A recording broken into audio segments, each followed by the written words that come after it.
Welcome back to Maria's incredible journey from office cleaner to CEO. If you're just joining us, make sure to watch part 1 first. The link is in the description.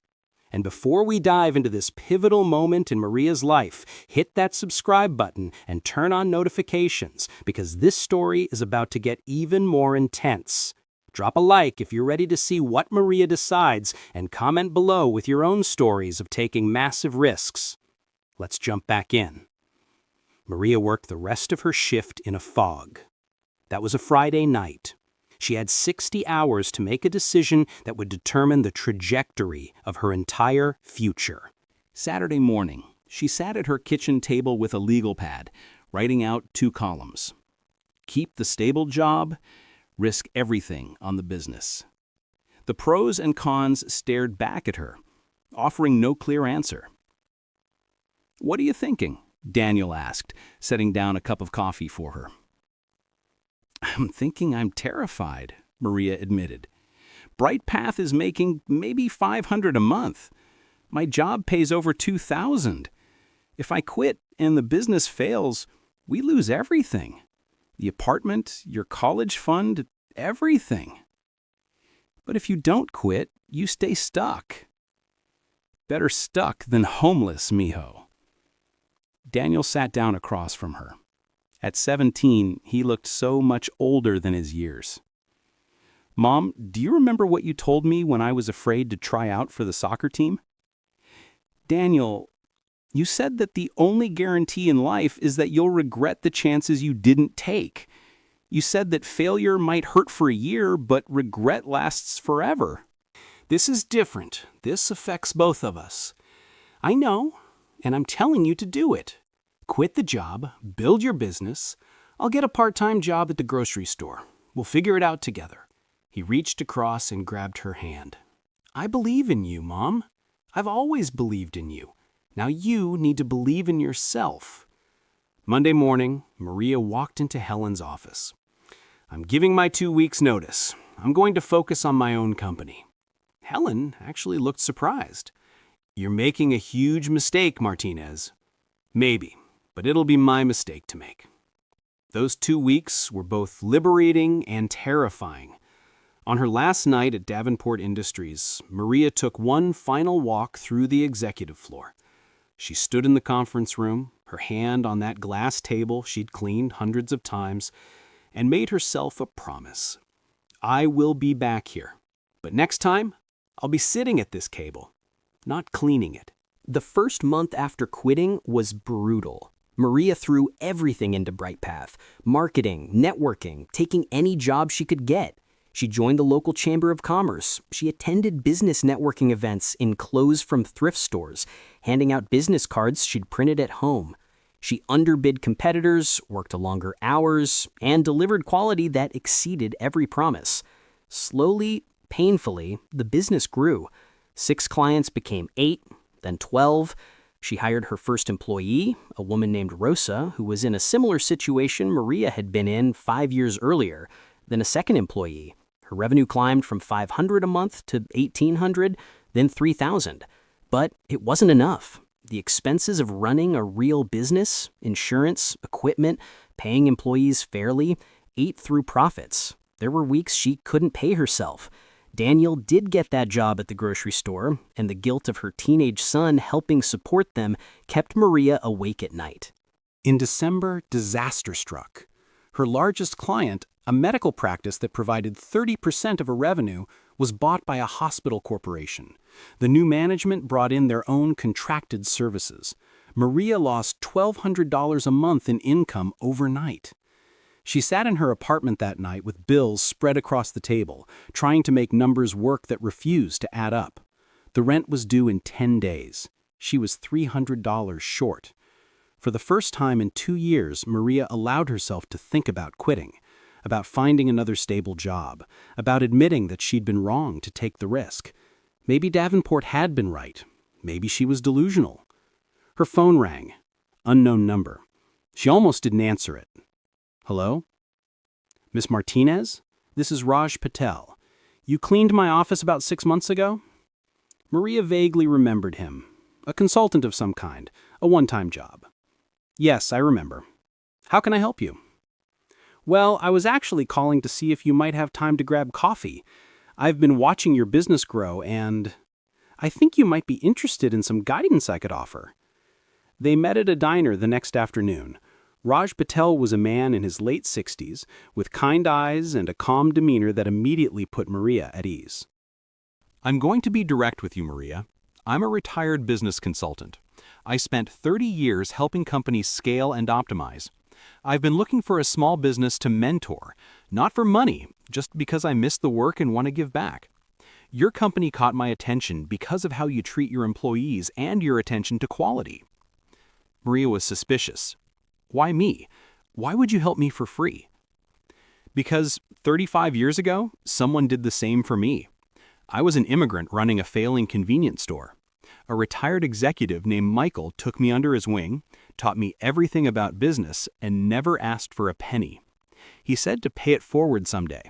Well, this is someday. Over the next hour, Raj asked Maria detailed questions about her business: revenue, expenses, growth rate, client retention, employee satisfaction. He took notes, asked clarifying questions, and listened with complete attention. Finally, he leaned back. Maria, you're doing almost everything right. Your fundamentals are solid, but you're thinking too small. What do you mean? You're focused on survival instead of growth. You're competing on price when you should be competing on value. And you're trying to do everything yourself instead of building systems. Let me ask you, what's your competitive advantage? I provide quality service. Everyone says that. What makes you actually different? Maria thought about it. I care. I care about my clients, about my employees, about doing work that matters. That's closer. But how do you turn that into a business strategy? They talked for 3 more hours. Raj taught her about positioning, about building systems that could scale, about the difference between working in your business versus working on your business. He gave her homework, assignments to complete before their next meeting. It was the beginning of a partnership that would change everything. Over the next 6 months, Raj met with Maria every week. He taught her how to analyze financial statements beyond basic profit and loss.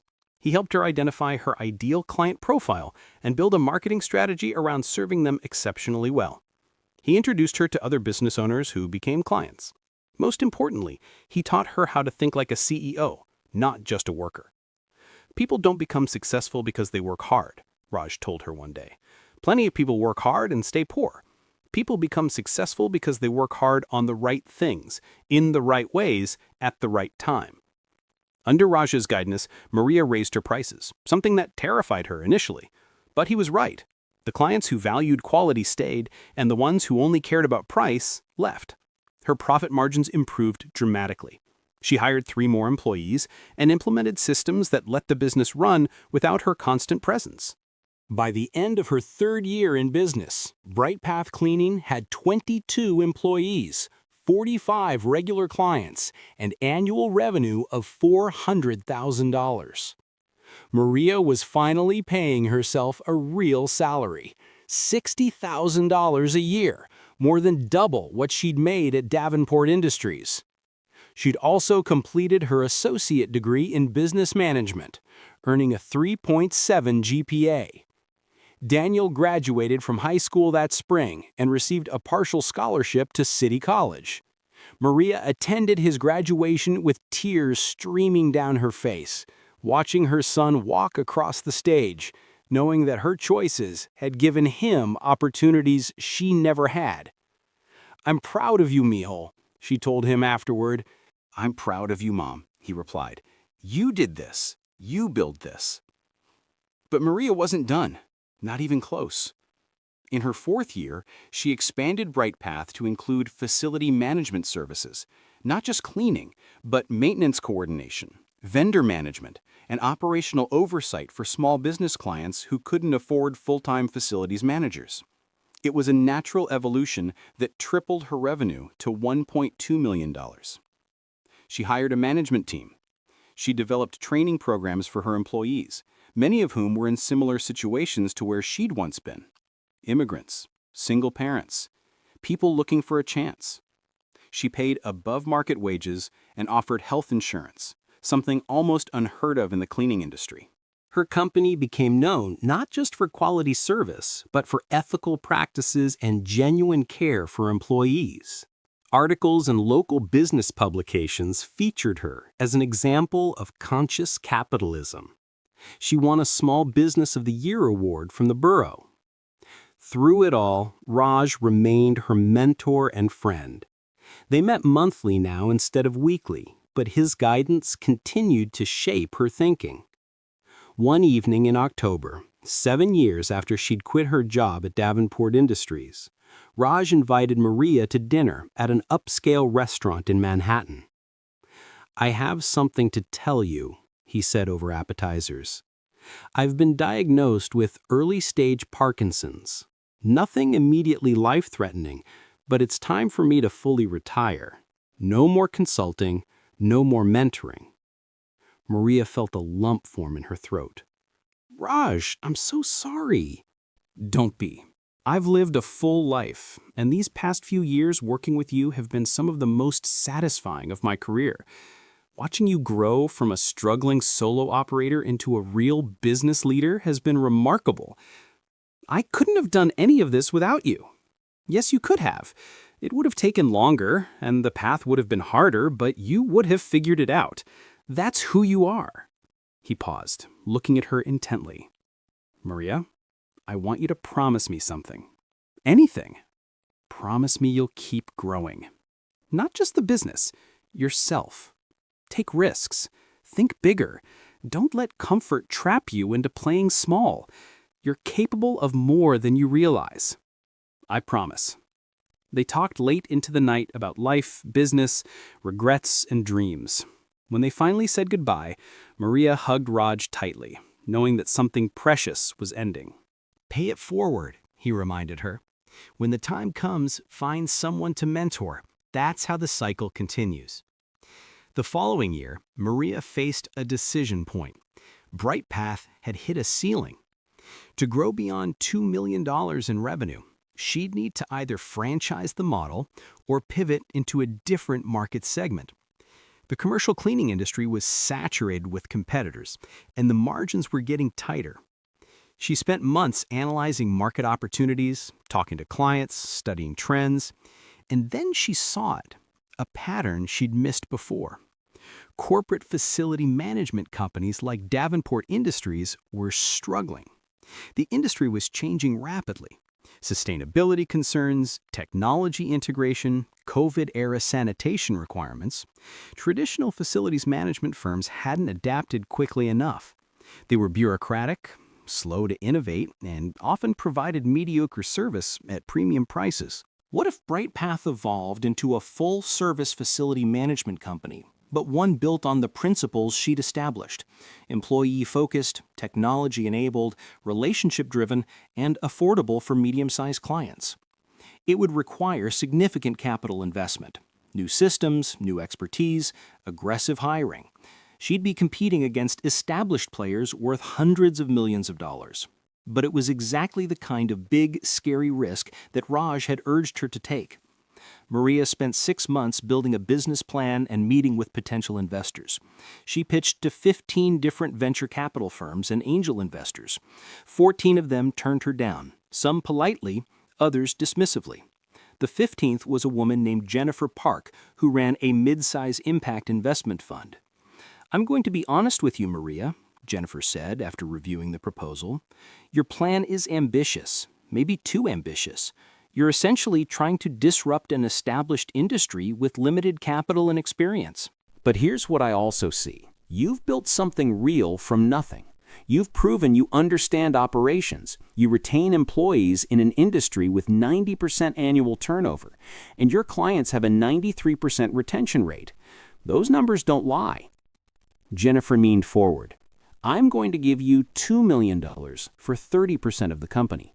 But I'm also going to be actively involved. This isn't passive money. I'm going to push you, challenge you, and make sure you don't waste this opportunity." Maria's hands trembled as she signed the term sheet. $2 million. It felt surreal. The transformation of BrightPath from cleaning to a comprehensive facility management firm took 2 years. There were setbacks, near disasters, moments where Maria questioned every decision. She hired a chief technology officer to build software systems. She brought on former executives from larger firms to handle sales and operations. She lost sleep over cash flow problems and competitive threats. But slowly, methodically, the company evolved. By year 10 of her journey, a decade after quitting Davenport Industries, BrightPath Facility Management had 150 employees, 87 corporate clients, and revenue of $12 million. Maria was no longer a cleaner, or even really an entrepreneur in the scrappy sense. She was a CEO running a mid-sized company. And then, in February of that 10th year, she got a phone call that made her heart stop.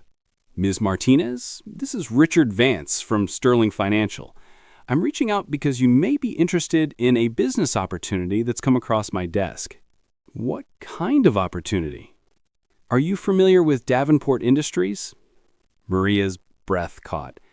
Yes, I'm familiar. They're in financial distress. The company has been mismanaged for several years and is now in default on their credit facilities. We're facilitating the sale of the company. Given your position in the same industry, I thought you might be interested in acquiring them. The irony was almost too perfect to be real. The company where she'd once cleaned floors, where she'd been invisible and mocked, was now available for purchase. What's the asking price? Maria heard herself ask. We're looking for offers in the $8 to $10 million range. The company that once treated Maria like she was invisible is now hers for the taking, but it could cost her everything she's built. Will she risk it all for the ultimate revenge? Or is this the chance to prove she was never delusional? If you're hooked on this journey, you absolutely need to subscribe right now, because part 3 is where everything comes full circle in the most satisfying way possible. Hit that like button if you're Team Maria, and drop a comment telling us whether you think she should buy Davenport Industries. Part 3 drops soon, and trust me, you don't want to miss the ending.